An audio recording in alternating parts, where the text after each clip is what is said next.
Hello, it's me, Nick. Welcome back. You've made it to the third video. Or you've cheated and skipped ahead. But that's not going to work for you. You're going to have to go back and go to video 1. In fact, start at the intro to Python, so you know why we're doing this and what we're trying to get out of it. Then go back to the first video, then the second video, because everything we're doing here is building upon what we did before. Now we're getting into the kind of fun stuff in this video. But let me quickly do a bit of housekeeping. If you need to ask any questions or got any comments, put them in the boxes below, okay? If you like the video, give me a like. If you don't like it, complain to me in the comments and we'll talk about it. And most of all, subscribe so you can get updates of when these come out and updates of what I'm going to do after this, because everybody seems to like what we're doing so far. So let's jump into this data. This data is a change from the past two, which has been Kickstarter data. This is Facebook ad data. This is the stuff that I would deal with on a kind of daily basis. More number driven. And we're going to draw some cool little charts. They might mean nothing, might not tell us anything, but what I'm trying to do is show you the little functions and tools that you can use in Python to do this on your data, the stuff that you understand, so you can make some learnings and have some cool graphs. So let's kick this off. As usual, we will need to load pandas. Let's do it. No problems, it ran fine. We're introducing matplotlib. Matplotlib is a drawing package. It is like the core drawing package for Python. I think it's just Python, like everything in Python, not just pandas. And you will see everywhere, if you Google anything to do with like pandas, draw a graph or plot a graph, it will always be matplotlib. I'm showing you this. It might not have the most elegant implementation, i.e. there might be more code than other packages, but a lot of packages are built on top of matplotlib. So we need to start here, get a good core understanding of matplotlib and what it does and what it can't do and how pretty it can make stuff and how not pretty it can make stuff compared to other packages. So matplotlib, very, very important. Remember, we talked about this in the intro to the intro. It's NumPy, Pandas, Matplotlib are your kind of core data analysis tools. So let's load the Matplotlib library. No problems there. If you're getting an import error, it's because you haven't installed Matplotlib. And check out the setup instructions playlist to figure out how to do that, and you'll be fine. No problems. It's easy, kinda. Okay. So I've named this data FB underscore data, bit better than my last naming convention. And we've loaded it in and we've set the index column as report start. So it kind of gives us a time series a little bit. Next up, what we do every time we look at data, we're going to look at the info. You can make little noises like me when you do it if you like. So this is all your column names. And we have 1,381 non-nulls.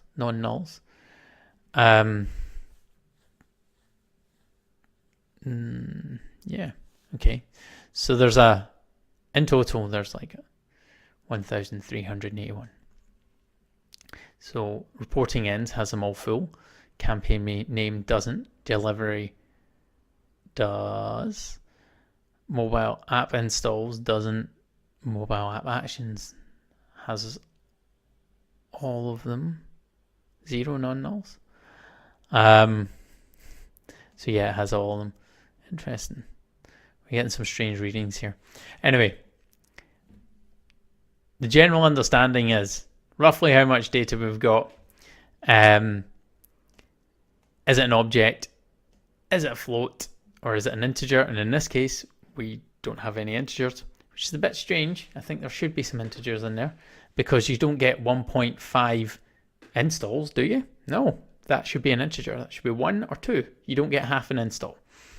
So that's just what happens when you export data. It comes out a bit messier.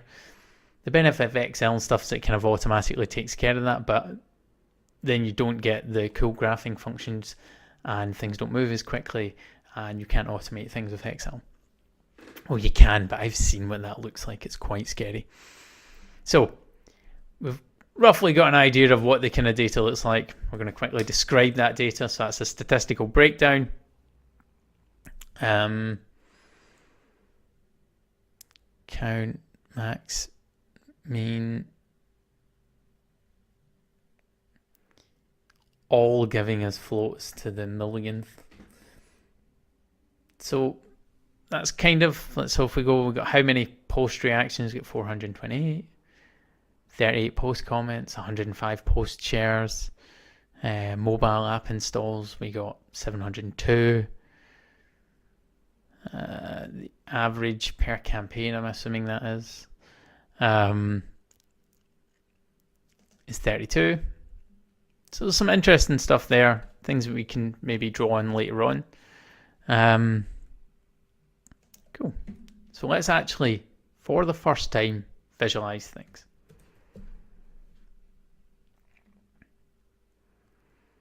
Now, in previous videos, we talked about renaming column names, and I referenced Facebook because of this mess. They're so big, they're like, I mean, we can have, these could be shorter, right? I suppose they're making them dummy proof. I get why they're doing it. It's just, it's a bit annoying when you're used to looking at data. So in this data, we have some campaign names. Yeah, okay, so we're targeting some diet brands on Instagram, plus size people. Delivery inactive, so these campaigns aren't on when we got the data out. Mobile app installs. Here we've got none, so it's empty. We've got 2, so this is where we should have an integer, and not a float. But it's not going to cause us too many problems. So we have a lot of NaN data here. Frankly, in the current situation that we have in front of us, I don't see there's any point in keeping any data that has NaNs in it. I don't think we can do proper analysis on that.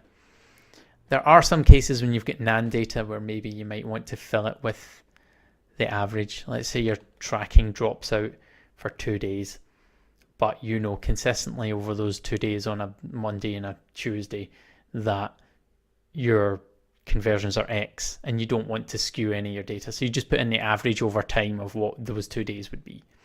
But in this case, given our current circumstances and limited understanding of this campaign, we are going to drop them. I'm going to show you how to drop NaN data.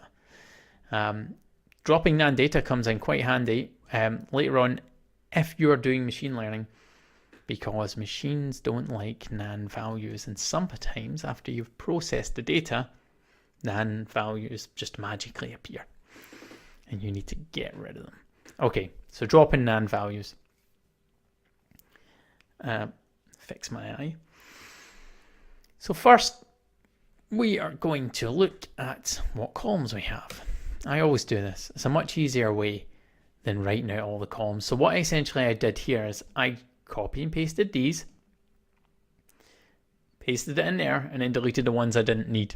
So I wouldn't have to go through all this kind of notation. It's really annoying and boring. So what we're going to do here is we're going to call the variable, the data set we've got. So it's the variable fb underscore data. And we're going to use a function drop, which makes sense, right? And what these square brackets do is it says drop columns. So just see the square brackets as kind of columns in this instance.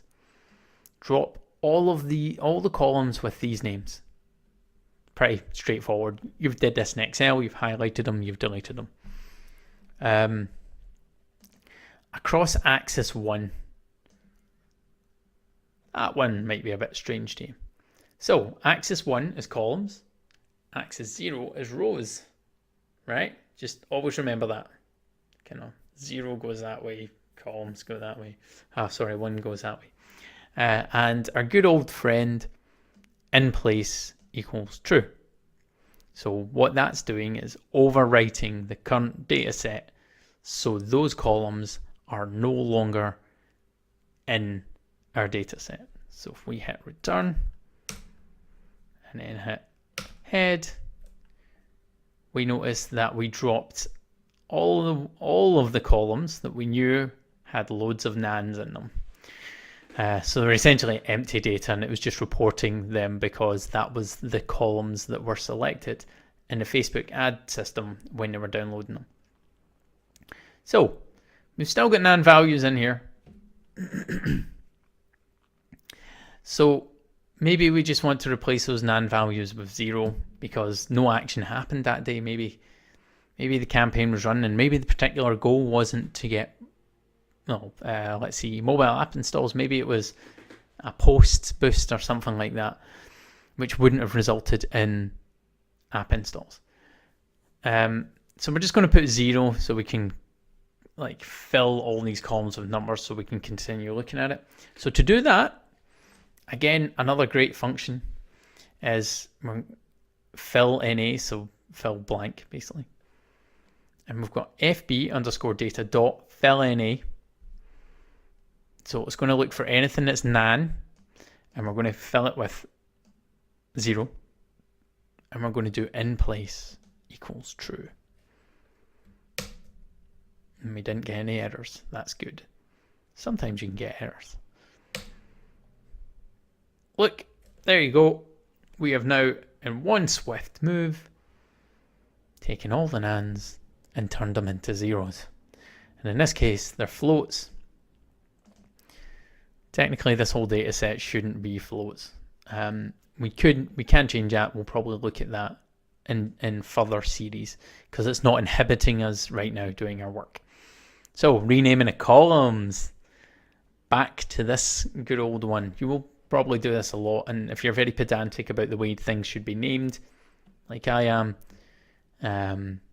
you're going to do this all the time. You can set up functions that kind of do this for you if your data sets are consistent and you're constantly looking at the same stuff. So Facebook underscore data, so get us the names of the columns.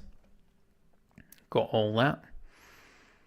Now we're going to do rename. So rename the columns. So rename the columns. It's actually easier to read it this. So for the data set, rename the columns that are equal to, and here's a dictionary. So we're going to change reporting starts to reporting starts to starts, reporting ends to ends, campaign name to campaign name or camp name, mobile app installs to installs, because we're assuming that we're only doing mobile app installs. And you can see just you can look with your own eyes, I don't need to repeat it, how we are using the dictionary to refer to the new names. And then we're using our good old friend in place to replace the current data frames columns with these. Hit return, boom. So we've went from our data frame being super wide, like these ones. And I mean, this saves a lot of space on the page when you're trying to read stuff, when you've got more data, to a much smaller one, with all the nans replaced with 0, even campaign name, which is a bit strange, but it's all right. We're not worried about campaign name at this point. Next, we're going to look at time series data, and then we get to draw some pretty charts. So the thing is about doing things in Python is there is a bit more manual lifting in the beginning when you're setting things up around preparing the data and making sure that that numbers are there, and nan data like empty cells are either removed or replaced with something that's useful and valuable to you. So let's quickly have a look at this.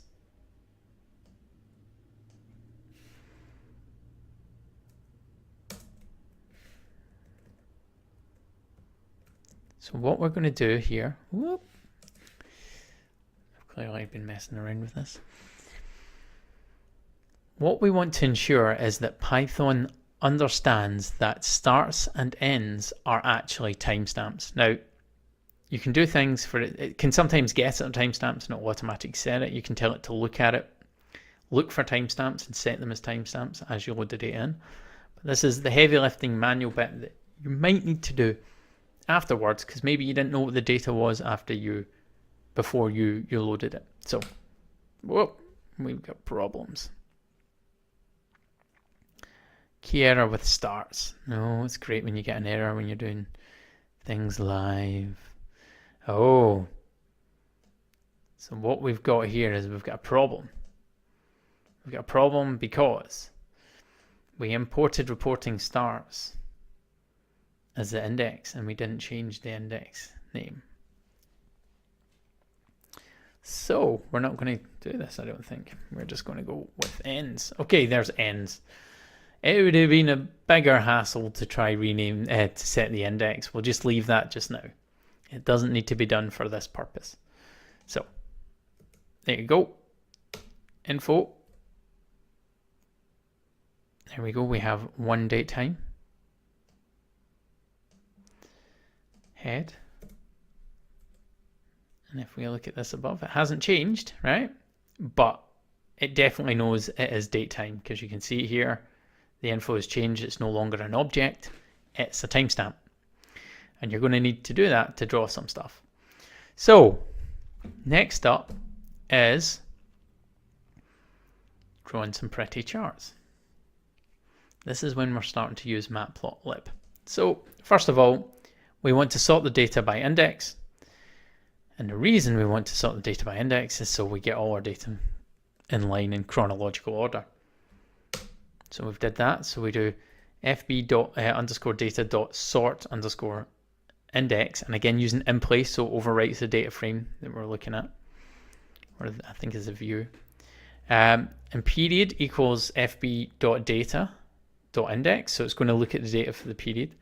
That's a new variable that we created for time, essentially. And the CPI, which is cost per install, is going to look at the CPI column.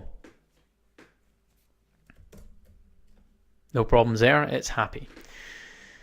So there's a few details that I'll leave you to read on your own. Itchy nose. So essentially, we are going to create some subplots and draw a scatter graph. So ax.scatter, and then we have period, this bit here, and CPI, this bit here. We're going to give it a color because I like magenta. We're going to give it a magenta color. So that's essentially the drawing part, right? That's going to draw you a scatter plot. The next part is formatting the access, right? So old school people who used Excel like 20 years ago or 10, 15 years ago will know that this wasn't as easy as it is to do now in Excel. And Python in that sense is kind of in the same place. But again, you only need to do it once and it repeats itself. So what you do is you AX set label, X label. So set the label for X, it's called time. Set the label for Y, CPI. So as you can see that Python is written in a way that reads like English, and you just take it as obvious as it looks to you, because it likely is. For example, set title as you're setting the title of the graph. X ticks, so ticks are the little scores. We want them to be vertical. And up and down. The set major ticker, so this is a distance between the ticks, as far as I remember. But we've just got it in here for the moment. We could probably remove that and it won't make too much of a difference. So if we're going to have a grid, we're going to have a grid in the background of our scatter, because we might want to look with lines across time. And it's going to be a cyan color. it's going to have dashes, and the line width is going to be 0.09. So see, again, it reads like English. It's really, really normal. And Pt.show is going to actually draw the graph. This here is how you save it. See if you need to save it to put it in a report. This is how you do this. Fig.save, and then it will save it into the same folder wherever this notebook is. Just draw it. It's going to take a bit of time. Whoa, there we go. So, as I promised in the intro to intro, we've drawn that graph. It's taken 3 notebooks to draw a graph, but it's important to take these things slowly. And you'll notice the difference between the ticks here. So, we have like these ones are 10s, are they? Oh, they're 2.5s. The spacing's different essentially.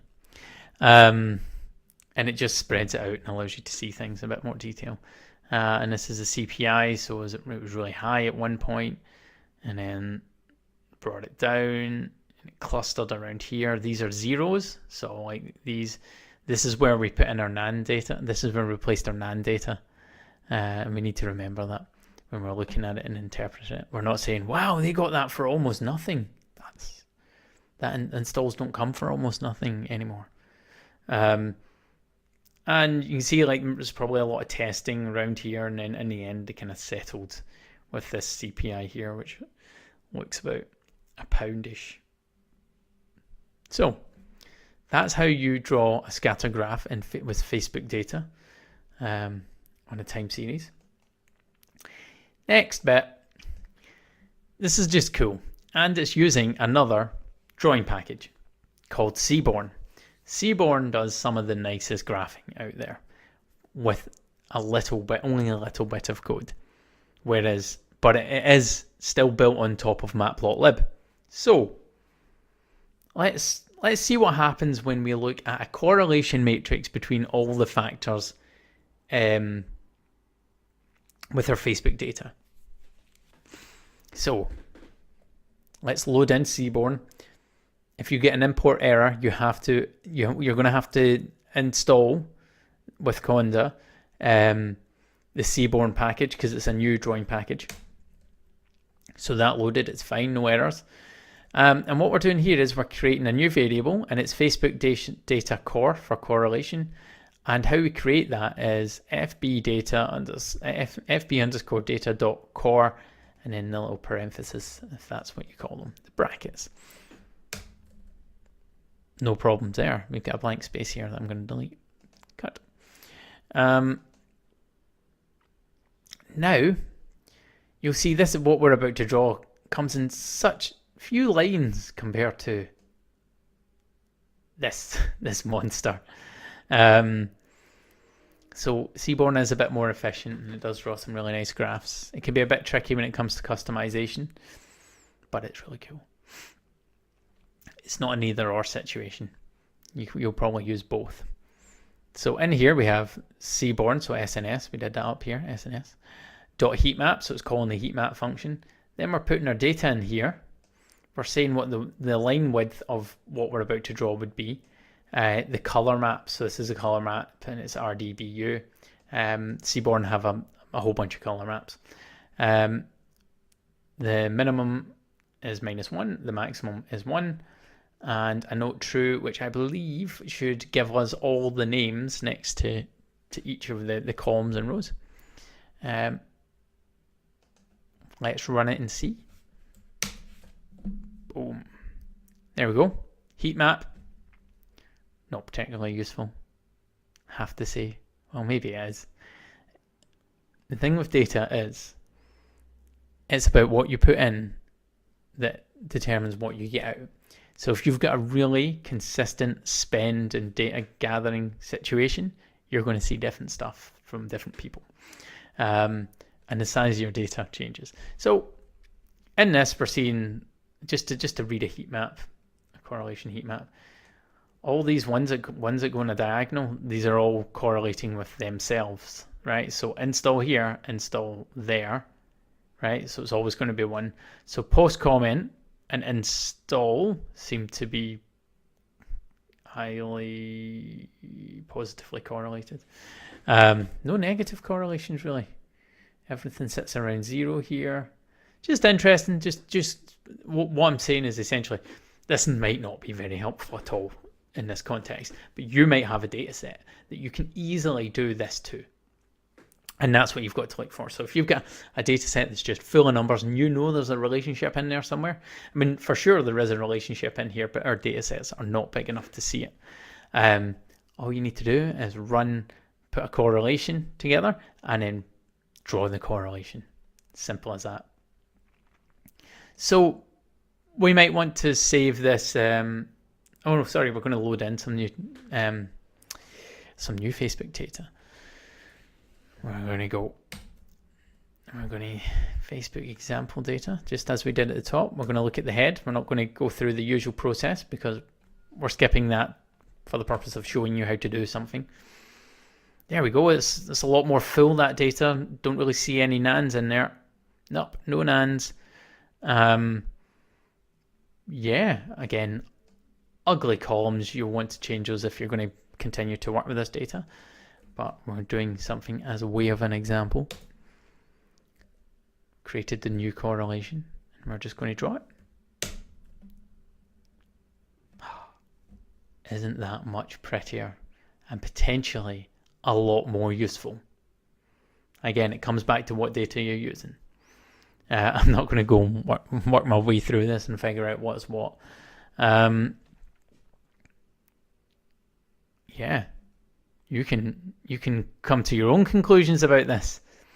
There's so much going on there. There's such an array of colors that there might be 2 negatively correlated terms, columns or series of data, or 2 positively, or some sitting around.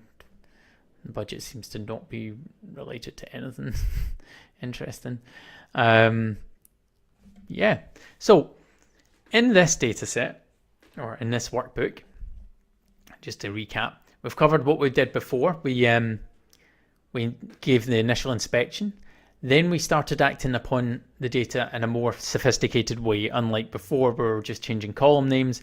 Now we're looking at the data and going, what do we need here? We need to get rid of all these nans. We don't need those. Then we need to rename the columns because they're not very user-friendly. Then we find that there's still a lot of data here that has nans, so let's replace the nans with a number, or in this case a number, so that we could then go draw a chart. So you're acting on the data more frequently and changing it and augmenting it a bit more. And it's very easy. It's very little code required to do this. And renaming the columns, drawing a time series data, so setting your time series. I'm going to delete this so it doesn't confuse people in the workbook. So drawing the charts using Matplotlib and drawing more sexy charts using Seabourn. Heat maps are great. So hopefully you're finding this useful. Again, comments below. Likes if you like the video. Don't be passive aggressive and give a dislike. Take the time to tell me why so I can fix it. And again, subscribe. Definitely subscribe. And definitely share this with your friends if you think they'd be interested in learning some Python. It'll help them with their marketing job. All right.